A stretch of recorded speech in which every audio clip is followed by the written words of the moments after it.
the key thing that I look at though, and this is one of the biggest things, and it's been proven over the years, though, the people who actually take the time and set out a plan and define what that looks like for them. So don't just say, well, I want to be successful, because that's too broad. It's like I always think of it this way. Whatever you put out to God, the universe, wherever you might believe in, so they will deliver. So there's no ifs, ands, or buts about it. Yet if you go ahead and say, hey, I want $1 million, and all of a sudden you look outside and you got a million deer in your backyard, well, you got $1 million. So that's what it comes down to. You weren't specific enough in what you were looking for. And those are the types of things that you always want to, the more specific you are, the more likely you are to go ahead and achieve whatever that is.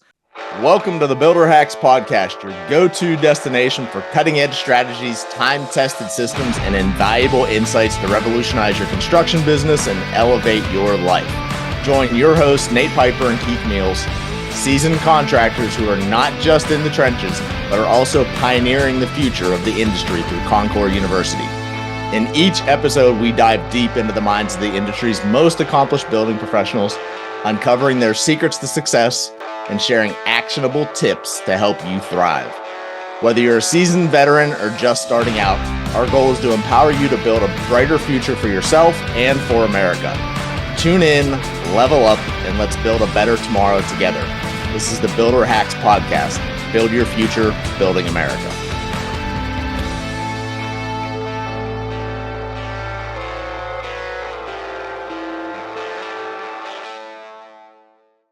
And today we're going to dive into something, we're going to kind of hijack something that we might have been doing. Had an idea pop in my head, and every once in a while when this stuff happens, I kind of just go with it because there's a reason why it is. And I feel it may be something that those of you as listeners may be looking for.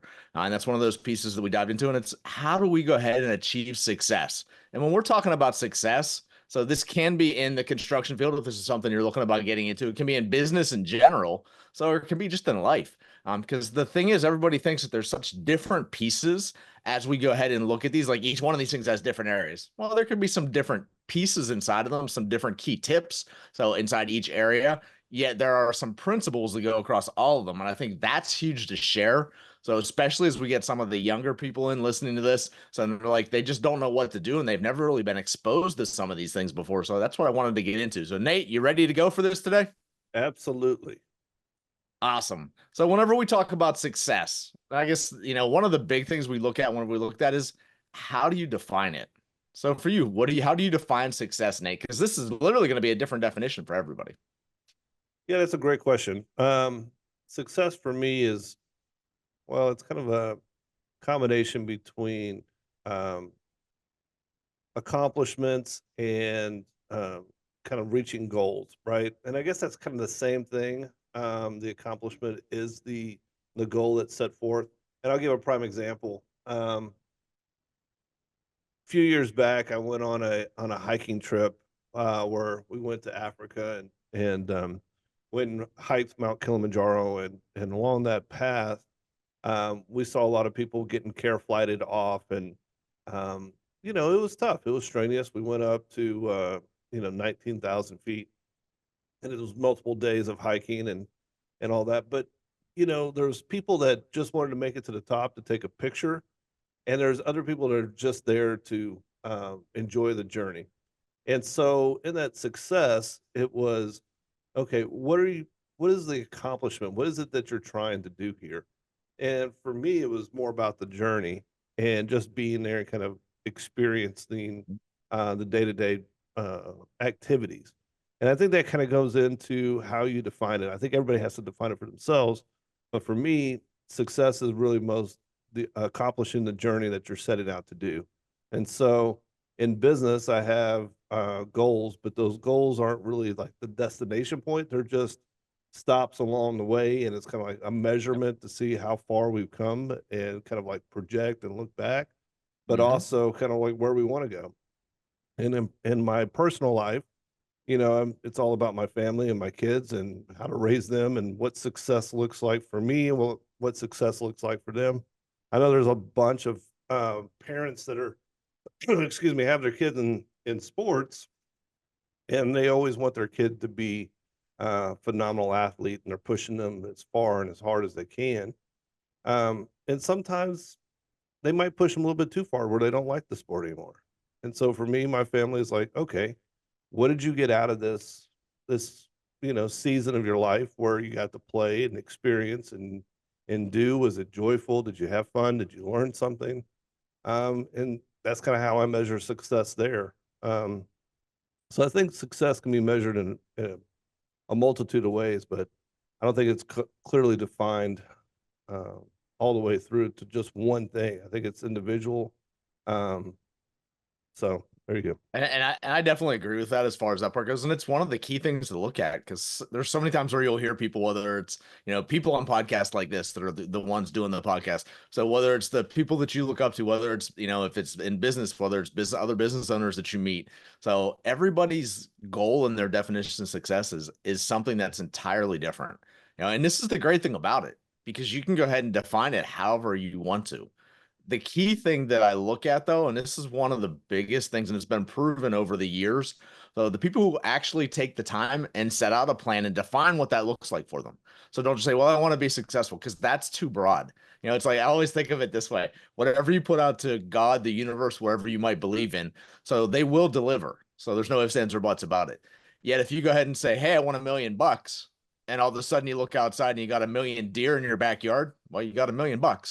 So that's what it comes down to. You weren't specific enough in what you were looking for.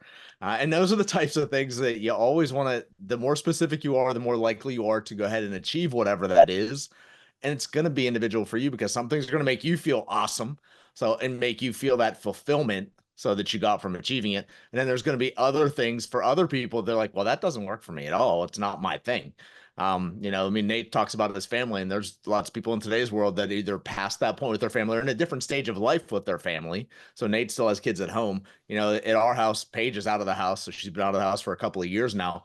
So for us, that was like a big fulfillment piece, a big success piece. So it was whenever she went ahead and moved out and became that productive adult that we were training her to be when she was here. So teaching her and showing her what that looked like in our mind. And then she's taken it to her own definition of what that means for her.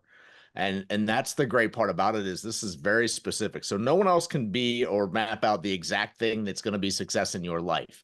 You can look around at other examples. One of the key things that I do say is if you go ahead and look around at other examples and they have the life that you want, whether it's in one phase, it might just be, hey, they're the business person I want to be. Or hey, they've got the family, or they've got, they take care of their religious house in this certain way. And that's something I look up to. You can have different mentors and role models and ask different people on how they get there as part of that journey that Nate was talking about earlier.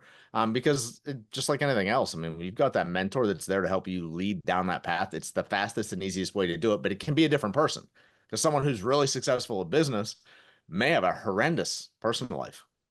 Usually and they then, do. If they're not, there can be a reason for that. You're right. Yeah. If they're not careful, then they are. Yeah. But those are some of the, it's going ahead and looking at that. And it's the great part about it.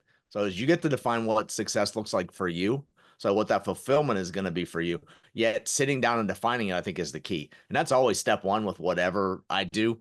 Whether I'm getting into a new venture, whether that's personal or business side of things, whether it's the business goals for the year, like you were talking about before, Nate, whatever it might be, it gets defined. So, and one of the key pieces, whenever we go ahead and define things like that, it's you want to have something that's there's 3 key points whenever I look at anything like that. So it's got to be specific, like I talked about the $1 million example. So it's got to be specific. So it's got to be measurable. So it's got to be something that you can look at and somehow with hard measurements or hard data analytics, you can actually figure out, all right, I achieved this in one way, shape, or form. And it's got to have a deadline to it. It's got to have some kind of time frame on it. So because if you're missing any one of those pieces, it's no different than someone, when I use the $1 million example, I want to make $1 million, so a million deer show up in the backyard. Well, it could be, I want to make $1 million. Well, you didn't put a time frame on it. So over your life, if you work for 40 years in your life and you make 25 grand a year, guess what? You've made $1 million. So again, it's going ahead and setting the right intention out there. So I think becomes part of that key. Yeah, I think so. And I also think that setting your principal goals, it kind of surrounds what your moral compass looks like too, right? So what do you mean by moral compass when I'm saying it? Well, I mean, like the things that you believe in, the rules that you follow, right? Whether being honest, being trustworthy, being astute, being compassionate. You got your moral compass, and everybody has, well, should have a decent moral compass, but there are some tricksters out there that have different compasses. But Unfortunately, not everyone follows that same piece. Yes. but ultimately, if you listen to this, I'm going to guide you into the right position of having a good moral compass where you're trying to accomplish good things in life, right? Right. And you start off there, and you start off with a definition of who you are and what you believe in and what you're going to be, and then you start putting in your goals of like, where do you want your life to go? What does that journey look like? Mm-hmm. And that's where you start building out what success looks like from who you are to where you want to be. When I started out, I didn't really want to be a parent, a father, a business owner. I just wanted to have my own money and be Scrooge McDuck and have all my coins in a Be in a rolling around bucket. in all your coins every night. Yeah. That life did not happen, but it was a more fulfilling thing. Um, but that's kind of like what my vision was when I was like 8 or 9 or 10, Right.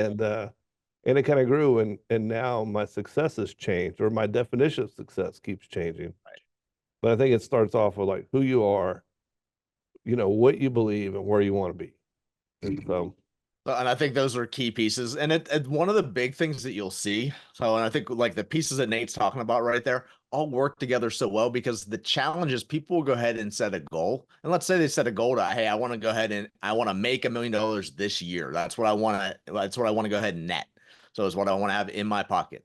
So, well, the challenge is a lot of times people go ahead and sell out to do those things. And when those goals that you set out, those principal targets that you set out, so if they are something that's against your moral compass, if you've ever seen the person that goes ahead and they're an overnight success, or they get really successful really fast, and then all of a sudden lose everything. So a lot of times when you go back and look at that, there's multiple different reasons, but one of them is definitely it's something that's against their internal compass. So something that's against the principles that they've got. So they were able to hit something. They were able to hit that home run when they swung. The challenge was there was no foundation underneath of it to go ahead and continue that success. So, and because it was so far off of where they want to be or where they say they want to be, so your mind, so we'll go ahead and redirect you to whatever you believe. It's one of the most challenging things about being an entrepreneur, and everybody always looks at all the specific key sets like marketing, like going ahead and having sales, being good in sales. Like they look at all those individual pieces like that, and they're like, if I get good at that, then this is going to go ahead and get me where I want to go. Well, it may get you where you want to go, but if it's against who you are, it doesn't matter because your mind is going to bring you back to who you are every time, which means over our lives as entrepreneurs, it's a constant change. So it's literally a constant education, a constant growth piece. So of identifying where those challenges show up in your life, because unfortunately you don't know what they are until they actually hit. So, and I know Nate and I have both run against those multiple times in our lives. There's no ifs, ands, or buts, and it's recognizing it quickly and figuring out what's going on, where that challenge is, what you need to change, what mindset you might want to go ahead and make different. So, on that belief, make different, and or make your actions different so that it comes in line with whatever that belief is. And that's the part that you see so often people get real successful and go ahead and fail. And that's a lot of it is those types of things like that. It'll bring you back to center every time. So making sure you're clear on what that is. So making sure that that's something that you can go after and wholeheartedly go after. So, yeah, I think you're making a really good point there, and I'll kind of expand on that a little bit more. Is just the point in which you're trying to grow, and the way in which you're trying to do it. It always comes back to the fulfillment of your internal belief system, right? And the mind frame in which you have. And if you don't have the right ideas inside of your head, then you won't get to the end journey. I think that's why so many people find mentors that have kind of been down that path before, so that they can kind of leverage their experience and kind of get into the right frame of mind. Because at the end of it, there's failures along the way, and I think that's what you're talking about earlier. Is like when we hit things, these failures, where most people take them as disasters, I kind of take them as learning opportunities to kind of drive into the next phase of it. And it's like, okay, what did I learn from this failure that's going to be able to be corrected in the next one? How do I get better? How do I proceed forward? And then how do I teach my team how to do that as well? So I don't just keep it for myself. And I think learning from those failures, what are your thoughts on embracing failure? Well, and it's one of the biggest things, and I guess the funny part is people will go ahead and classify things in their mind as success or failure. And Mm, there's times where most of the time, whenever I look at it, all you're getting is feedback, and what you just described, Nate, is what you do with the feedback. yeah. So whenever that feedback comes in, it's only like I only always look at it this way. I only look at failures. Failures if I stop doing whatever it is. Like if I stop altogether, that's failure. Yeah. Other than that, it's the speed bump that you hit in the process and what you're going to now learn. So, and what you're going to go ahead and adapt. And I think that's the best way to look at it, what you express there. What am I taking out of this? What Yeah. can I make new? What can I make different? Maybe I've got to reach out to a resource because I don't have the knowledge. And that's the reason why it's catching me is because I don't know what I don't know at this point. What am I not seeing? And being able to reach out to somebody to go ahead and do that, like you said, leverage your mentors, leverage some people who have been in the industry longer, so who have already blazed the path that you're looking to follow. So go ahead and do those kinds of things because that's a huge shortcut. So is what it comes down to. And they may know something else like, oh, you just got through this. Well, this is what's going to happen next. Be aware of it as you start to see it happen. This is the actions you can take to go ahead and correct it before you end up down another rabbit hole. So, and at a point where you're like, what the heck's going on? How do I go and fix this? And that being moldable talent is one of those things that you hear frequently. Yeah. And I will say this in the construction industry, and a lot of times, even as entrepreneurs in general, as business owners in general, so people unfortunately let their ego get in the way. And they've achieved a certain amount of success. And it's like, well, if I can't figure it out, it's not possible. Well, no, it's that you've got to be open. So, and it's like one of the key pieces with my team. Like whenever I walk on a job site and there's a challenge, and whoever's there, let's say it's the tile guys there, and we have a challenge with the way the layout is in the room and things like that. It's like the first thing I do is ask them their opinion. What do you think is the best route? What are some of the options we could do? So Mhm. type of thing. Because I may have a thought in my head, yet they do what they do every day. So they're the expert in that area. They're going to be the person that may have a solution I've never seen before. Asking Yeah. for that feedback instead of just going ahead and being, because I can be the bull in the china shop and just tell everybody what to do. That's not necessarily going to be the best thing because no matter how much I want to think it, I don't know everything. So being open to other people's opinions and their experiences and being able to go ahead and utilize that. And that's checking your ego. And in this industry, I will say that for sure. And as business owners, sometimes we get successful and we think we don't need to do that. We're the reason why this is going on. And when you look at the people who are truly at that next level of success, or even the ones after that, whenever you look at those, most often it's the people who are the ones asking the questions, who are eliciting the opinions of others, who are listening to all sides before they go ahead and make a decision. And that can be key. So whenever you're moving forward, is being someone who listens. So being someone who asks others who are experts, could be experts, to go ahead and help you out. Yeah. What do you think about surrounding yourself with greatness? I will say that, whenever you say that, the first thing I think of is, all right, that's my team. So that I put Yeah. around me, and or in our case, a lot of times our subcontractors, what we refer to as business partners. So in our company, those things that we go ahead and put there is you've got to have the people that have the knowledge. And it's like, to give the example, I have homeowners that ask all the time, they'll be talking to me, they're like, well, then they get something really technical in an area. So, and it's like, all right, septic system. Well, how much can we be putting in this, and what size septic system do we need? What size that drain field is going to be to go ahead and do all this? I'm like, let me reach out to my septic guy so we'll get a general ballpark idea on these types of things. Knowing where your strengths are and your strengths are the people around you. So I've got a septic person that knows that stuff. It's what they do every day. I've got a plumber. They know plumbing stuff. I reached out today, actually. I was doing a couple things before we got on to record the podcast. Send something over to my plumber because I had homeowners that sent over to me, hey, we want to use this tub and we want to use this tub filler. So standalone tub and a tub filler. And it's coming off of Wayfair. So that's where it's coming off of. And one of the challenges that you can get in this industry is depending on what country of origin that's manufactured in, you may Yeah. have something that does not meet our standards here in the United States. And that was the first thing I sent back to the homeowners. I'm like, I'll check with my plumber and find out whether this goes ahead and meets those. And that's why I reached out to one of my plumbers. So, and he replied back, he's like, that should be good. I'm like, what are the ANSI standards so that I need to have for the valves and things like that? Because it didn't say anything. They didn't have any paperwork for the Well, it's actually more for the tub filler than it is for the actual tub itself. So, but Yeah. for the tub filler, there was nothing on there for documentation at all to be able to check it. And that's whenever I see those things, that's like spidey senses go up. I'm like, all right, I've been burned here before. And that's unfortunately experience usually what teaches you that.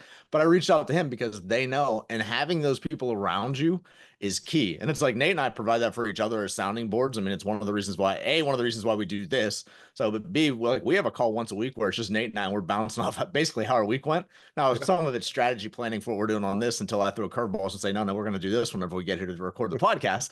And Or that's vice what ends up versa. happening. Yeah, exactly. And Nate goes and throws something different at me. So yeah, and that's the piece is we are great sounding boards for each other. And then there's people who are outside of our industry that we go ahead and talk to. That's the mastermind groups that we're in. So those are some of our other connections that are outside of this. There's always, you always want to have the most qualified person, so who is having success in that area already that you're looking to have success in or looking to do something different in. So that's the person you want to go to for the advice. Yeah, I spend a lot of time around good people and finding greatness. Mhm. And that's one of the things I'm always looking for is for people that are striving for greatness. And success always kind of follows them. And it Yeah. doesn't matter what industry, it doesn't matter um, what they're doing. It's just good people find a way to win. Right. And they never give up. They're always encouraging others. I had a guy that worked for me, and he was always negative, and he was always trying to find the hole in the boat, no matter what was going on. And I had another guy who was always positive, and he was always like, "We've got many holes, but I've got many cups," and we're and And a and big you can pump tell. and lots of bubble gum. So Yeah, I mean, but you can just tell the difference in the belief structure, right? right. And I think that had a lot to do with, as you're being faced with adversity, which everybody is Everybody on is. every challenge, like adversity is just coming. It's like a never-ending wave. Yep. Finding the people that can lighten the mood and make things better, create greatness. And so, for me, I think finding those good people with positive energy is part of that greatness, and then expanding to the people that have knowledge that can help out is the next thing. And that's like one of the big things, especially when you get started in any field. That piece that you bring up, Nate, is the attitude something you can control, whether you're first day on a job, so coming in, or whether you're someone that's been there for 25 years. So it's Yeah, the one key. And I mean, the most of you go ahead and think about it. I mean, who would you rather be around? The person that's positive and has that outlook that, hey, there's a solution to every challenge that pops up. So around the person that says there's a challenge to every good thing that's going on, and they're looking to point that piece out. Now, while there can be a balance, and on your team, you want to have the person who goes ahead and looks for every hole because it's a great balance to be able to figure the challenges out before you get to where you're actually going to get to. You still want that person to be a positive person. It's they switch on that piece and they're able to switch yeah, off that piece. So at times, and that positive attitude is huge, and it's the easiest thing to go ahead and control. We're all going to face the adversity that comes up, the questions and challenges. So the things that happen that it doesn't mean that the positive person doesn't get upset by it. It's yeah, it doesn't hold them down for any length of time, and they're looking for, as opposed to being stuck in it and woe is me. And again, this is one of those pieces that for anyone who's listening to this, whether you've been in the industry for a long time, or whether you're new getting into this, you can think of other people in this industry, I guarantee that who are that negative Nelly type of person that no matter what happens, it's always woe is me, it's my luck. So nothing ever breaks my way type of thing. And yeah, it can be a challenge at times. So whenever you've got to be around them, and even more so whenever it's your team. I mean, like that's one of the biggest things, like on my internal team, everybody that I have that we work with a lot. So on the internal side of things, so they're all positive people. The designers that we work with, so all positive people. So my internal team, all positive people. And it's the one thing that we look at. So because that positive mindset, that positive mindset goes ahead and lifts up the others whenever they get caught in that challenge and they're more in it, everyone else is able to go ahead and help you move past it faster. And that's, it's key. There's no question about it. And carrying that positive mindset, that can do, I will figure out a way, is you're going to succeed wherever you are. I mean, that's what, like Nate talks about that. You could tell positive people. I mean, everything that Nate's done in his life, though, I know he's always been someone who's excelled and been very good at it, meaning that he put the effort into it. He got good at whatever he was doing. It didn't matter what the job was, and I'm very much the same way. It didn't Yeah. matter where you put me in. I've had so many different jobs in so many different fields. Yeah. And I've always been the one who was one of the fastest to rise up to a management level to be given the extra responsibility and things along those lines. And it's because I take whatever I do seriously. And those are the A players that Nate's talking about. Now, here's a key. If you bring A players onto your team, which you want to, so because they're the ones who you're going to pay a little bit more for an A player to come onto your team, yet at the same time, that A player is typically going to perform a lot of times, 50, 75, 100% better than the B player that would be on your team. And Yeah. you're typically not going to pay them that much more. So to get an A player onto your team. Now, the other thing that happens though, and this is the part you got to be careful of, when you bring the A player on, they don't want to play with the B's and the C's. They've got a level that they want to hit. They will be the hardest on the other people. And if you don't go ahead and raise the level of your team up with them, the challenge that you end up with is they'll leave. Yeah. Because they'll get sick of dealing with the B's and the C's. And it just is what it is. I've been that person on teams before. I've left teams because I didn't want to have to go. I felt like I was carrying the load, no one else cared. It's like if that's the way it's going to be, I'm not going to put my time, effort, and energy here.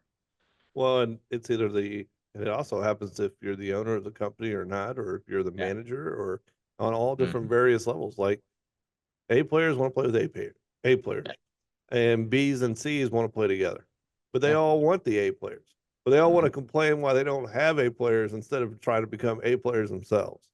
That's the key. And it really is, and Mhm. it's not there. It's the funniest thing. There's no difference physically between a B and a C player and an A player. Mhm. There's physically no difference. Right. There's only a mental difference between what you're willing to do and what you're willing not to do. And A Right. players are willing to do the extra. They're Right. willing to take one extra step. They're willing to read a book in the evening. They're willing Mhm. to make an extra phone call. They're willing to do whatever is required and necessary. Mhm. Whereas the BT or the B team and the C team are just, I just want to do the bare minimum for success. And Yep. that's the difference. It's not a physical problem, it's a No. mental problem. And it's one of the biggest keys for success in anything in your life. It's always going to come down to the mental. Yeah. Because of the fact that it's like whenever we talk about it, it's the ability, the willingness to go ahead and do more than the other person does. So that positivity that you're looking for, that I'm willing to give up certain things in my life. Oh, and it's like I'll give you an example. I've been a part of multiple masterminds in my life. So and there's one that's continued on, and I was very happy to be a part of it. So yet at the same time, I'd gotten to a point where I didn't feel like it was benefiting me anymore. Oh, and they kept missing calls, they kept canceling calls and things like that. So they went ahead and changed the format. So and did not get any feedback from my end at all whenever they went ahead and changed the format. It's a small group, it was only 6 of us. So but they didn't go ahead and changed the format. Well, whenever they went ahead and did that, I looked at them like this no longer suits my needs. And Mhm. this is one of the things that your A players know very well, and they're very good with communicating. When something doesn't suit them anymore, they're willing to tell you that, and that they're willing to have the direct communication, the direct conversation. So that's what I sent out an email to all of them at the same time so that everybody got the same post at the same time. But I sent it out and I said, hey, I totally get why you're doing what you're doing. So I'm unwilling to go ahead and give that time that you're all looking to go ahead and give. I'm here for you. So let me know if you have any questions. I'll be here, and all you do is pick up the phone. I'll be right there to help you out in any way that I can. So I'm just unwilling to do this anymore. And those are the tough conversations. So that so often the B's and the C's would never have. And it's not that I'm being mean, and it's not that I'm walking away from that group. If it doesn't work for me and help me get to where I want to go, well, then there's no reason for me to be there any longer because I'm not going to be as engaged, is what it comes down to, which means they're not going to get the value from me that they could if I was all into it. Yeah, that just speaks to going backwards, not forwards. Yeah. And that's part of success too, is that if it doesn't align with your vision of where you're trying to go, right? Like I always see these things as like journeys, you know, where there's a destination spot down the road somewhere. Mm-hmm. And you're trying to get to that destination spot, and the success is ultimately, did I hit that destination spot or not, Mm-hmm. or am I learning something to get further down this pathway to a destination spot at the end? And so you get into these situations like what you did, and you made a conscious decision between, should I have a conversation with them about going forward, and that we all said, hey, we're going in this direction. Mhm. And then they changed the game and they're like, well, you didn't even ask me. Right. It's like, that's a problem. And Yeah. part of this is that you get set up so that you can go forward Mhm. and make it to, okay, well, now I got to switch directions and get on a different path and go that direction. And, comes back to mental awareness and mental acuity of where you're going to be at on the journey. I think that's the other It, thing too, is that I enjoy the journey more than I enjoy the destination. And I think that I relax a little bit and just mhm. take it in and that's where I find my peace and my joy. It's the one thing that I love, that fact that you enjoy the journey, Nate, because it's the people who are obsessed, and this is from previous podcasts where Nate was talking Yeah. about, hey, what level are you at? So are you interested? Are you on board? Like, are you going after it? So you're very, very, well, I don't know what the term, I forget the term was you used. So for that middle piece. So, but that other one was Yeah, is it's obsessed. interested. Yeah, it's interested. Um, oh man, now you're making me forget. Interested, There interested, it was. committed, or obsessed. All right. So, and Nate's someone who's obsessed. And when you're obsessed, you enjoy the journey as much as you enjoy the destination because you're learning and growing as you go through things. Mhm. And that's one of the big pieces that you'll notice. And there's actually two pieces that came out of that group that I was just talking about that popped up while you were talking, Nate. That because of the fact that what ended up happening is there's certain things that are good for certain seasons of your life. Like Yeah, there's certain people that I've got in my life who will be here throughout my life no matter what. There's other people who come in for a season and they're there mhm, for a purpose, essentially, is what it comes down to. So, and there's other people that are in and out fast as heck. Well, like that group was there for a season, is what it was for. It was helpful for a time frame. So, yeah, and I got to that point where I evaluate, I'm like, this is not necessarily the highest and best use of my time any longer, yeah, and that's the choice that you end up making. And the other thing that and the thing that ended up happening there, like I said, there were so many times where meetings were missed, people didn't show up, they didn't do what they committed to doing, and things like that. One of the things you'll find with successful people that they look that you stick up and honor your word. If you say you're yeah, going to do something, you do it. So there's no ifs, no ands, or no buts. Like for me, one of the hugest things that I've got. So for our company and for the way I live my personal life, and I'll tell you a personal story on this in a second too. So, but being on time to me is huge. So, and when I say on time is not, hey, the meeting's at 11 o'clock and you show up at 11 o'clock. To me, on time is the meeting's at 11 and you're there at 10:50 at least. So, because there's no challenge. If there's an accident, I have those extra minutes and I'm still going to make it when I need to make it, type of thing. yeah, And for me, that on time piece is huge because it's a respect piece, is the way I go ahead and define it. And this, when you look at successful people, they define it that way. Because if you show up late, I've mhm, literally left jobs where my subcontractors, I told them to be there at 11 and they weren't there and they called me at 11:15. They're like, hey, I'm running another 15 or 20 minutes late. I'm like, don't worry about it. So I'm going to yeah, be gone. It yeah, doesn't matter. And I will leave. And I literally have the same conversation with my homeowners because a lot of times the homeowners think, well, I'm the one paying you, so you wait. No, no, no. You're paying me to do the job that I'm doing. So deliver the result that you're looking for in your project. That doesn't mean that I'm on call to hang out for an hour because you had something else that you decided to do. They go ahead and miss something. I'll do the same thing. I'm like, hey, I've got to be doing another job with another appointment with another homeowner. So I understand we'll just have to go ahead and reschedule. yeah, And that's literally it. So, and I have zero challenge walking away from that because if you don't respect someone else's time, they're never going to respect yours. So, and I go ahead and teach that piece is you've got to respect my time and I'll respect yours too. Because if you tell me to be there whenever I'm at a meeting, I'm not looking at my phone. yeah. So I'm not paying attention to anything else that's going on. You've got my 100% undivided attention whenever you're there. And people who are successful, they notice that. Because if you're the one flipping on your phone all the time, you're looking at social media whenever it's not like if you're in a meeting and there's like me, the subcontractors and a homeowner that are there talking. So if the subcontractors are talking, I'm not checking to see what text came in or what messages I might have hit. So Yeah. because that isn't what's important right now. And that especially in today's world, when you talk about the phone, that becomes something that's key. Is that so many people are like it's so natural for them to pick it up and start scrolling and looking at things and stuff like don't do it, Don't pay do it. attention. So stay Be because present. yeah, Be and that's the present. challenge is being present. Yeah. And I it's think, being present is a big principle to follow up. And the same thing with you and time. Like my uncle, ever since I was little, he just kind of like beat this principle into my head. It was like, um, on time is late and 10 minutes early is on time, you yep. know? And it's the same thing than what you're talking about. But it was a principle that he instilled into me early on.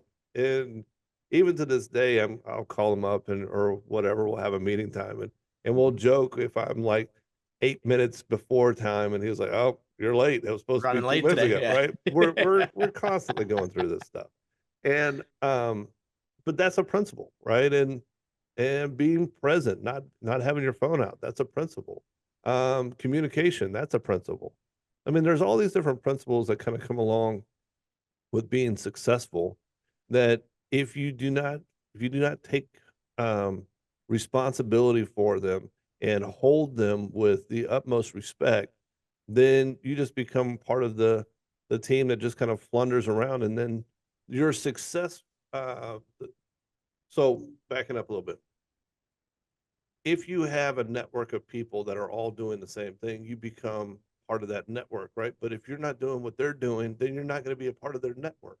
No. And so if their network is being on time, you have to be on time. And you could say to yourself, "Oh, well, it was only 5 minutes." Well, like Keith was saying, he's moving on. He's not waiting for you, right? Yep. You have to be doing the same things that he's doing. You have to Mhm. be in the same positions and having the same kind of understanding. Your moral compasses start to have to align with the people that you're working with. You know, money and success and all this kind of come hand in hand, right? And everyone tries to define success from a financial standpoint, and it's part of it. That's the reward of doing the principles that you're Yeah. preaching. But at the end of the day, it's all about the connection. So if you're doing the same thing as other people in the same kind of financial category, you'll be able to get some of the benefits of doing the same things. That's why it's repeatable. That's why so many people can have levels of success. Right. They just have to do the same things in order to be able to get there. And it's like Nate's talking about there, that's a key piece of doing the same things. You know, when you start going ahead and looking for people to be the mentors like Nate and I were talking about. So when you find people where you're looking for that, look for those qualities. Ask them what makes you successful. What do you think are some, what do you think are the top three things that have gone ahead and helped create your success? And ask them those things, let them answer that question. Number one, it's great information for you. So from someone who's at a different level so than what you are. And so you may learn something, if nothing else, from it, just at least what they feel has been important and what you might want to pay some attention to that could produce some of the same results. So, and at the same time, whenever that aligns with you, it becomes the person that, all right, this is someone I want to be around. So if it resonates with you, it's like, I want to learn that because I can see that making me more successful. Oh, and again, the biggest thing always is, Occam's razor. So the simplest thing is always usually the right answer. Whenever you look at it, when you look at these pieces, you talk to anyone who's successful. So it's usually the simple things. It's not something that's overly complex.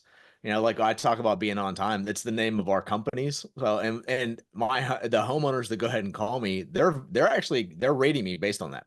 So the company's called on time. Guess what? I've got zero solution. I did that to myself on purpose. So because in our industry, contractors are notoriously late. They run on contractor time is what it comes down to. You call yourself on time. I've set an expectation and I will live up to that. And I've been in business now since, what is it? We're 13, 14 years now. So that we've been in business. I've been late once to a homeowner meeting. And that's because my driver took a wrong turn on the highway and took us 5 miles out of the way to get to the next exit, turn around and come back. So that's and even then we were only 2 minutes late because we were going to be early anyways, is what it came down to. And I was like, and my guarantee, this is how much I believe in those types of things, is I will give my homeowners $100 if I'm late for a scheduled meeting. Yeah. And that's one of the pieces people that are like, damn, he's serious. That is what it comes down to. And that's when you get around successful people, the things that are core to them, so are definitely they're serious about. And the things that you think of that aren't a big deal. Like I've had multiple subcontractors. They're like, oh, being on time, it's not a big deal. Being on time isn't a big deal. What you don't know is that the successful people that you're going to work with or that you may want to work with are making decisions based on criteria that you may be unaware of. All And of those things like that. So Yeah. as soon as somebody's late, if it's for the first meeting, this is the best I'm going to get from you. It's like going on a first date.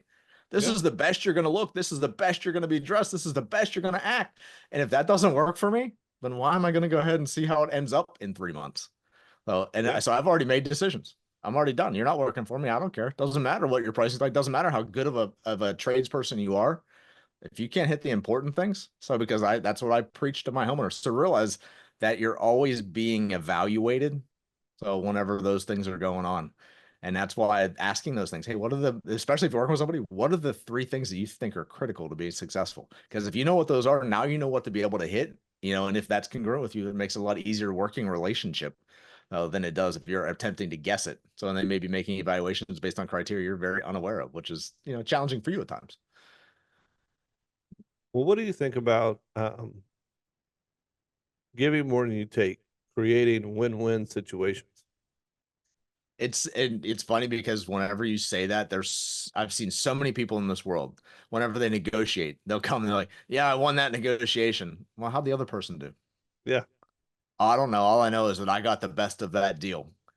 Well, if they didn't feel the same way, this isn't a good deal. Is what Yeah. it's that simple.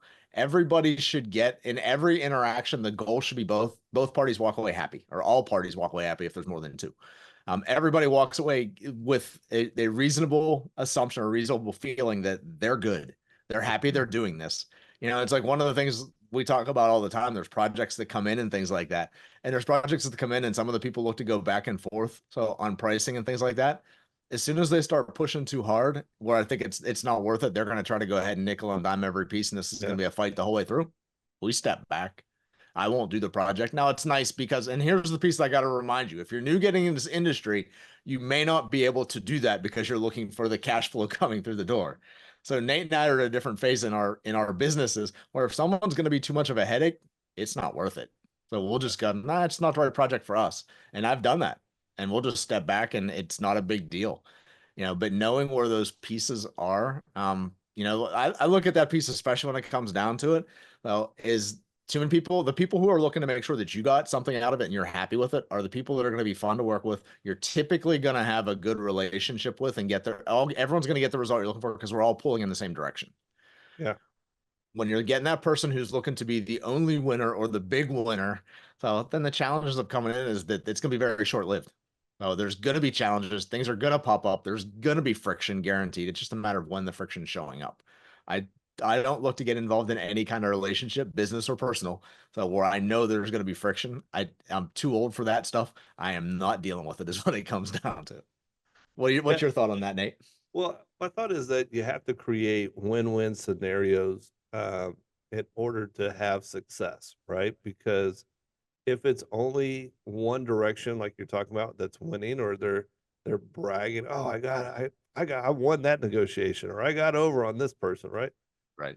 You're not on the path of success anymore. You're on the path of devastation because it's just going to start to wither away, and all your other decisions are going to kind of everything that we're trying to do is based upon how do we create win-win scenarios where, like you're talking about, everybody's happy, everybody gives up something, and everybody gains something.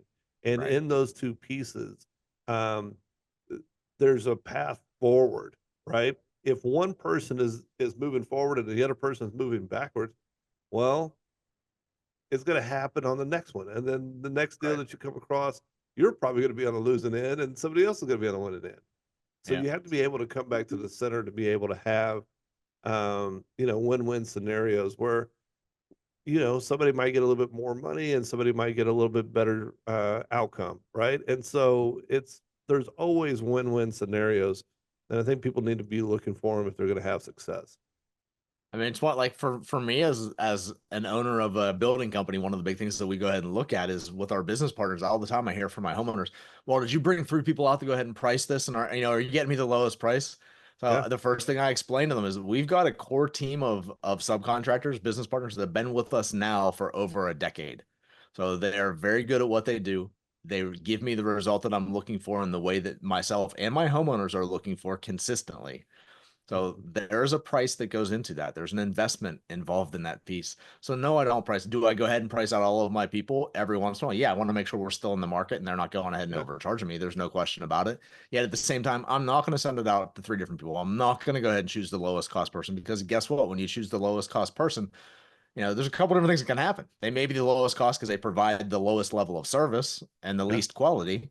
It could Yeah. be the fact that they give you the lowest cost off the bat, and then all of a sudden you see change orders, plus is being added onto it. Now all of a sudden they're no longer the lowest cost person. You know, there's multiple reasons why that person can be that way, or it could be the person that's, they just don't care. So what it comes down to, and with the level of results that we expect and the level of results that I promise to my homeowners, I have to have a certain level of craftsmen in my projects to be able to accomplish that.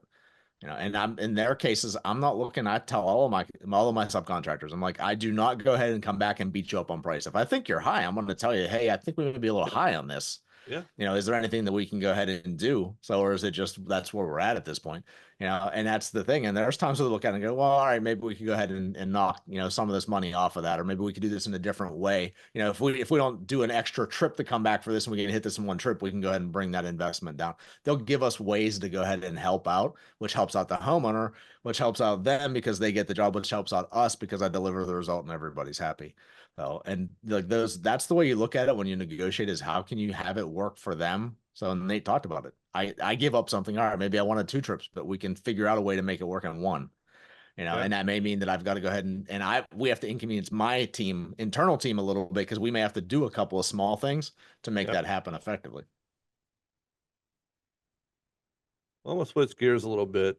We talked a little bit about, you know, principles.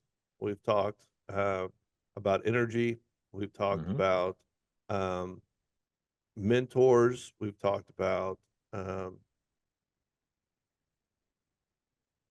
well, making mistakes and failures and things of that nature. Mhm. What do you think about being authentic and how that plays a role in being successful? It's funny you go ahead and say that, because so many people when they start out, I think there's an evolution to that Hmm. being authentic piece. Because whenever you go ahead and start out, most homeowners are looking, if we're talking, well, or most homeowners or customers, depending on whatever industry you're in, are looking for somebody who's got the experience and can deliver the result. Now, there's times whenever you start out that you may not have done that. There's projects that we take on that we've never done a project exactly like that before. I've got confidence in the fact that we've gone ahead and handled so many different types of projects that I know that we'll be able to handle whatever it is. If there's a new piece, we'll have the information, we'll put it together, we'll figure it out ahead of time, and we'll be good to go with the plan that we put in place.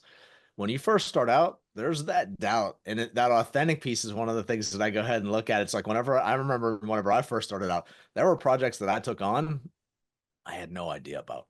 Yeah. And that's that authentic piece. At that point, it's like, well, I've got the confidence that I can do this and figure this out, but I don't necessarily know that that's the way it's going to be. One of the big pieces, you hear so many times people say fake it till you make it. Well, Yeah. I'm not a real big believer in fake it till you make it. So I'm more of the, hey, go ahead and do the actions and then the belief will come. So the Yeah. confidence will come from it. So type Yeah. of thing. And that does mean you're going to stretch yourself and you're going to get out there. Yet you should feel that you're like in the example that I'm talking about for those pieces, you should feel that you've got the resources around you to be able to accomplish that. And that was something that I always had in place. So, and you've got to be you. Like, I don't, Yeah. it, there's times like it's funny because Nate and I go to a mastermind group. So, and there's people in the mastermind group that are the most gregarious people, the most outgoing people in the world, and they'll literally talk to anybody that's in the room, which is an awesome trait to have. Yeah. Okay. Whenever I go into those rooms, so I can do that, but that's a switch that I've got to turn on. It's not my natural switch. My natural switch is I sit back a little bit and I observe. So, and then I figure out how I'm going to go ahead and step into whatever conversation it might be. Yeah. So I'm a little more analytical on that side. And whenever I get in those, I know there's times that for me, it's more effective for me to step out. Well, that's where the challenge is. That's a part of me, but it doesn't feel like me Hmm. whenever I'm doing it at times. Once I get out there and start doing it, it's funny because people will be like that. Like whenever I used to work with my partner where we did events, people would always look at me and they're like, you're the most outgoing person. And like, you talk to everybody. Well, that's what I'd have to do in those areas to be successful. So, and I Yeah. knew that, Yeah. which means that I have the skill set. It's not my natural fallback. So when you're talking about authentic, it's like, all right, I've got a skill set that I know I can use well. Is that going to be like whenever Alice and I are out, and we're out socializing and things like that. So if it's with our friend group that we go out with a lot, oh yeah, we cut it up and that's natural and authentic as far as that goes. But whenever we're out with new people, So she's the one that's the butterfly that's all over the place talking to everybody in the world, and it doesn't matter. And Yeah. I'm the person that's still more laid back. So waiting for conversations to come to me. And that's where I am authentically. So in new situations. Yeah, I agree with you. I'm kind of the same way. Mhm. I think being authentic is just having um your way of doing it and doing it to the best of your abilities. And what I mean by that is like, I've got a bunch of mentors that I've had in the past and I have some now and I am a mentor to others and you're gathering this knowledge and you're gathering this experience, but I'm molding that into who I am as a person Right. versus how I see a lot of guys come out and they want to copy somebody and they want to, memorize their mannerisms and they want to Right. memorize their speech and their verbals and everything else. And I had a young man on what was it, Thursday or Friday. We were doing a job and he pulled me off to the side and he was like, "Okay, I want to learn how to do it the way that like you and this other guy who's his boss and another guy that he's really close to." And he was like, "I want to do it like you and him and because you guys are just like have no problem talking with homeowners Right. and everything you say sounds like gold that it comes out and they just like listen to you." And then I talk to them and it just they don't hear me. They just pass me over like Mhm. my words aren't anything. And I said part of what you're doing is that you're trying to do something the way that I do it. You're trying to do it something the way that these other guys do it. You have to do it in a way in which you're being authentic with the message that you're wanting to deliver. And your success is going to follow how well you're able to communicate that message, right? And in this case, you I was telling him, I was like, "Look, your body language to me right now speaks more than what your words do." And he was like, "What do you mean?" I was like, "Well, you're telling me that you want to do this, but your body's like, no, I don't want to." Backing So away. Yep. so you're talking two different things. Like your body's telling me something, but your Right. and your mouth is telling me something different. I said, you have to understand, like, and fully believe in what you're saying for it to be authentic.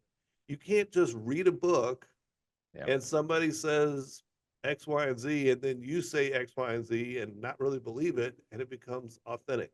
And Mhm. so he kind of was like, "Okay, well, how do you get authentic?" I said, "Well, you talk to yourself until you believe whatever it is that you believe, right? Like, I can't Right. tell you what to believe. I can only tell you Right. what I believe, right? Right. So you have to come into your own situation of belief, and then from there, be able to communicate your belief.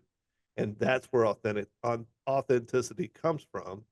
And then you become authentic, and then people will trust you because they can feel that your authenticity is coming through. And I said it's the vice versa. If you're just reading a script or saying something, then their BS meter just starts flying all over the place, and they don't want to believe you.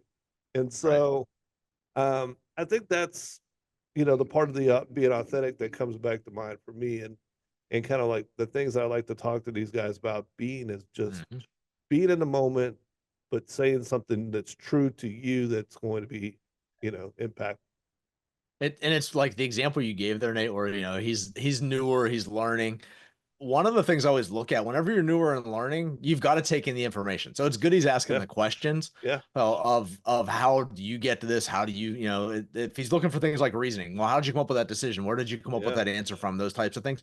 That's good. And Nate's exactly right. Your body language speaks so much. And there'll be times, and this is the part that you don't realize when you're speaking to somebody, they may not even realize why it is they don't believe what it is, but they've gone ahead, they're picking up visual cues, they're picking up audio cues.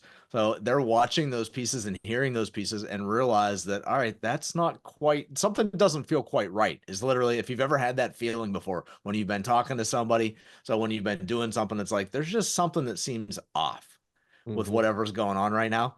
Whenever you get that feeling, that's because you've picked up something that's incongruent.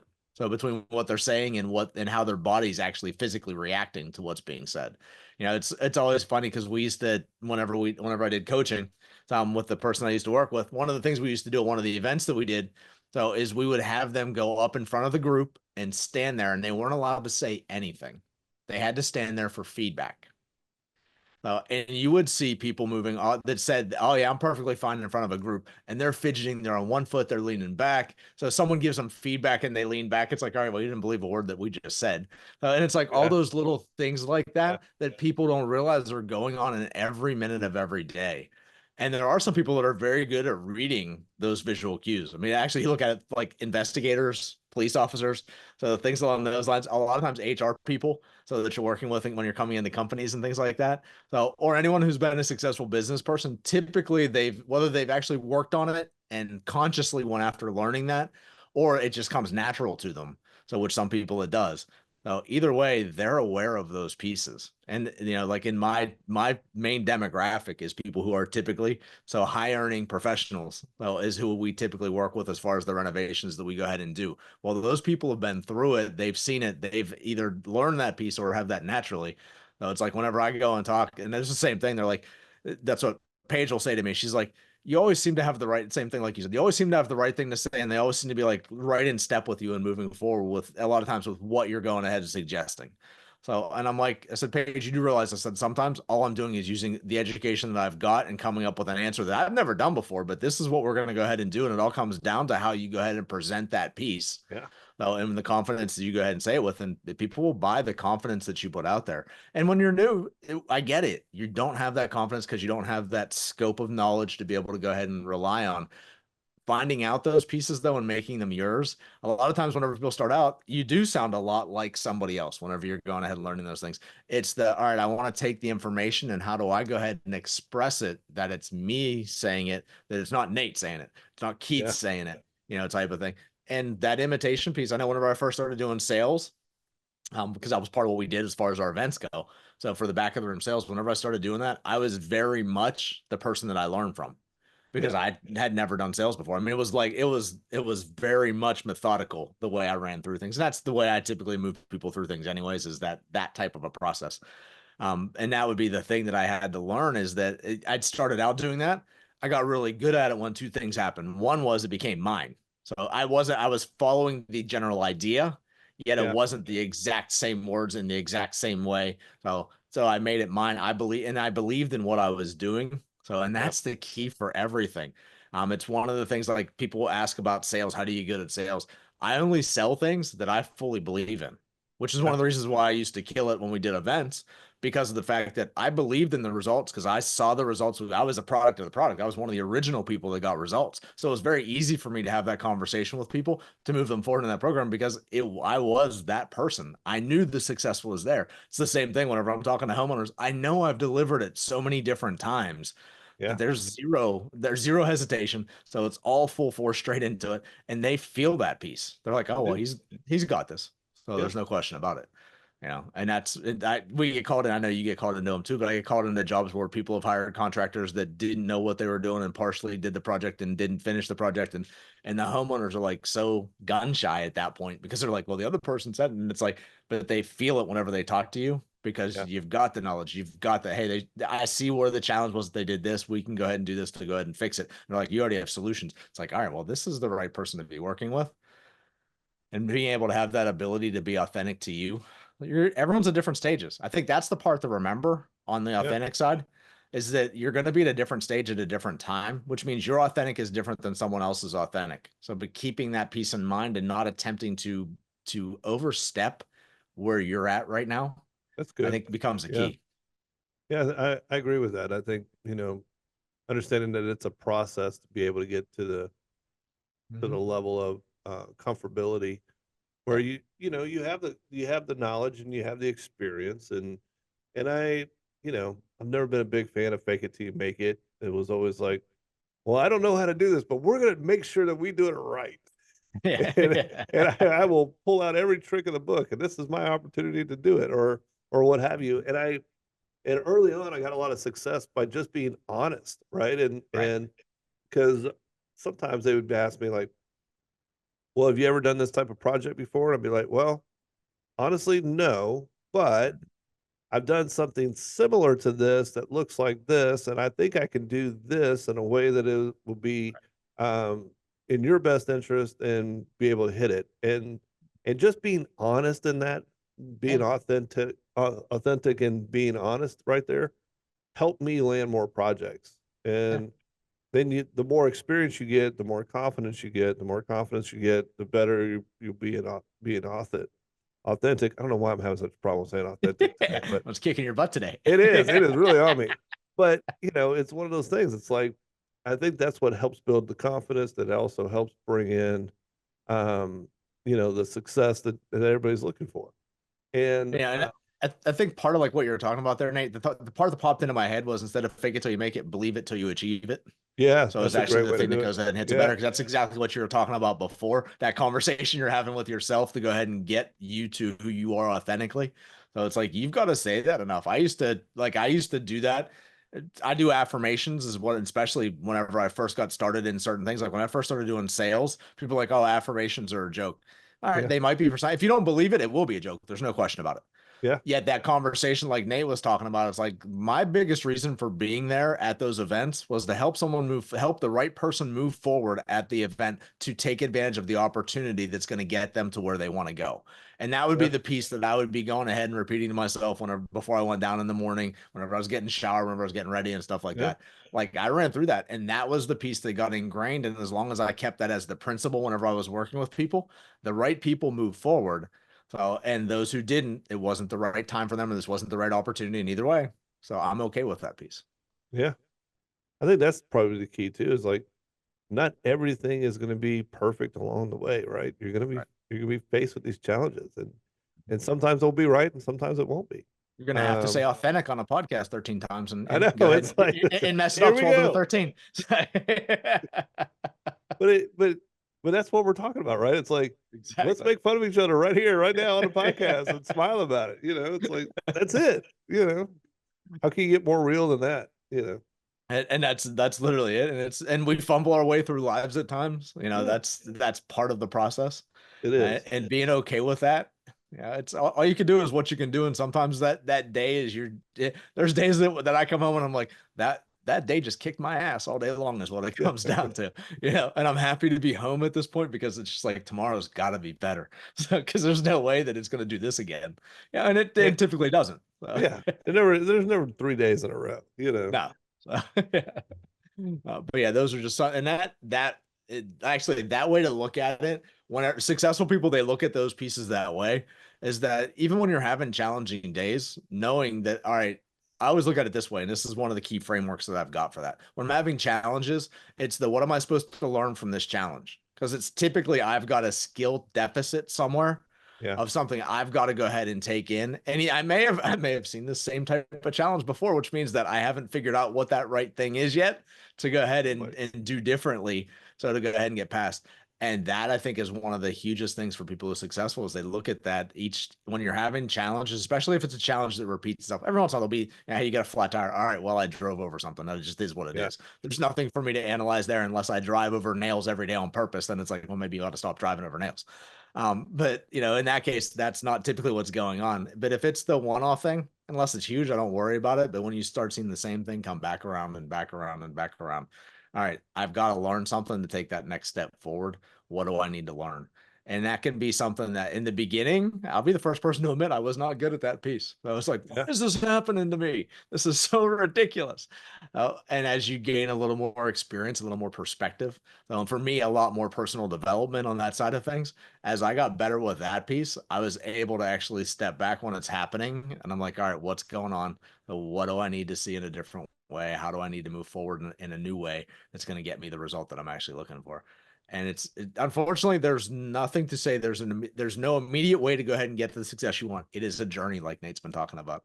There's steps along the way. Enjoy it. It's all Just part of your enjoy it. process. Yeah. That's kind of what we've been talking about. We've been talking about enjoying the journey. Don't be discouraged by failures, and find good guides and mentors that lead you down the path to the next station, and learn and grow. Yep. I think that's good. So to me, I feel good about that. Anything else you want to add before we hop off today? No, I'm good. Okay. So some great tips in there. Go back and look at that and look at how it's applied to you. Look for those northern stars, those guiding principles like Nate was talking about. Go back and look at what those might be for you. Start figuring out what that is, because when you can get in alignment with that piece and or change those pieces, if you're looking to change beliefs to be able to move you forward further. So look at what that is and what might need to be changed. So if that's part of the process too, get with somebody, be open. So to the feedback that's coming in. So be willing to take those steps forward, be willing to go through the grind in the process, because, hey, like they always talk about, Diamond started off as coal. There was a whole lot of pressure that turned them into something that people really love. It's the same thing for you, no matter what, whether you want to go ahead and just work for somebody and be be an employee for someone, whether you want to go ahead and own your own business, whether you want to go ahead and partner with other people and build something really awesome. There's always going to be the process that you've got to go through. There's going to be challenges and struggles that create the person you need to be. And that's that's actually one thing that I will want to add before we hop off. Okay. So when you're looking to go forward like that, so you're looking to create yourself as the next level. So whatever your next level is, you've got to look at the skills that you've got to get to that next level and implement those skills as fast as you can. And that's one way to lift yourself up. It's one of the challenges that we see, like for us in business, like for our businesses, I can literally do 7 figures by myself. Like, no, I mean, outside of my subcontractors. So, but I need no other team to be able to do that. Now it's a lot of work. So there's no question about it. That's a lot of me flying around doing a whole lot of things. So to go from that 7 figure to 8 figure, there's levels that you've got to hit and skills that you've got to learn. So you've got to learn to become the leader. You've got to learn to be able to delegate. You've got to learn to be able to go ahead and rally a team and guide them all in one direction. So, and that's the piece. So it's like, and then the level past that is creating systems and processes that it takes care of itself and runs on its own, whether you're there or not. All of those different levels that you start to look at. So look at what those skills are. What's the next skill set of where I want to go, and how do I acquire that? So probably the easiest question to go ahead and ask. So who's got the skills, who can show me the skills?